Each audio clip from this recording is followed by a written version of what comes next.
ইন্না ফিল লাইলাতি লাসা লা ইয়াফিকুহা আব্দুল মুসলিম, নিশ্চয় রাতে একটা সময় রয়েছে, ওই সময়ের মুখামুখি যে হয়, নিশ্চয় রাতে একটা সময় রয়েছে, ওই সময়টা যে ধরতে পারে, ফায়াসালুল্লাহ খায়রান মিন আমরি দুনিয়া ওয়াল আখিরা ইল্লা আতাহু ইয়াহু, তখন আল্লাহর কাছে চাই ইহকালের কল্যাণ, পরকালের কল্যাণ, ইহকালের কল্যাণ, পরকালের কল্যাণ। যা চাই আল্লাহ তাই দেন, যা চাই আল্লাহ তাই দেন। প্রথমে বুখারী মুসলিমের হাদিসে বোঝা গেছে যে রাতের 3 ভাগের 2 ভাগ পার হওয়ার পরে, অবশ্যই এই সময় রাতের 3 ভাগের 2 ভাগ পার হওয়ার পরে, এ কথাই ঠিক।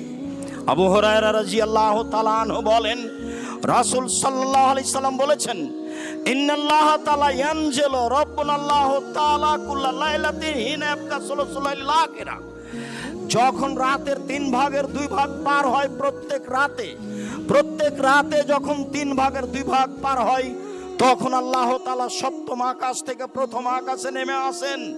তিনি বলেন, মায়াদুনি ফাস্তাজিব লাহু, কে আমাকে ডাকে আমি তার ডাকে সাড়া দেব।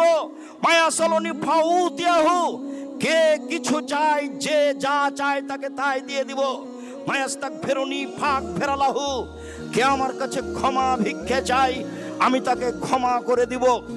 অত্র বুখারী মুসলিমের হাদিস প্রমাণ করে অবশ্যই সেটা রাতের 3 ভাগের 2 ভাগ পার হওয়ার পরে। অবশ্য অন্য হাদিসে অর্ধেক রাতের কথা উল্লেখ রয়েছে। উসমান ইবনে আস রাদিয়াল্লাহু তাআলা আনহু বলেন, রাসূল সাল্লাল্লাহু আলাইহি সাল্লাম বলেছেন, এজা কানা নিসফাল লাইল, যখন রাত অর্ধেক হয়, ইউনাদি মুনাদিম মিনাস সামায়ে, আকাশ থেকে আল্লাহ চিৎকার করে বলেন, আকাশ থেকে আল্লাহ তাআলা মানুষকে ডেকে বলেন, প্রথম আকাশ থেকে বলেন, মান দাইন ইস্তাজাবু লাহু, কে ডাকে তার ডাক, তার কথা মেনে নেওয়া হবে। মান সাইরিন ইউতা, কে চায় তাকে দিয়ে দেওয়া হবে। মান ফি মাকরুবিন ইউফাররাজু আনহু, কে বিপদগ্রস্ত আছে তাকে বিপদ থেকে রক্ষা করা হবে। এর পরেও আগের হাদিস বুখারী মুসলিম, আর এই হাদিস আবু দাউদ তিরমিজি, অন্য হাদিসেও রয়েছে, হাদিস সহিহ। তবে আমল হিসাবে সম্ভবপর চেষ্টা করতে হবে রাতের 3 ভাগের 2 ভাগ পার হওয়ার পরে।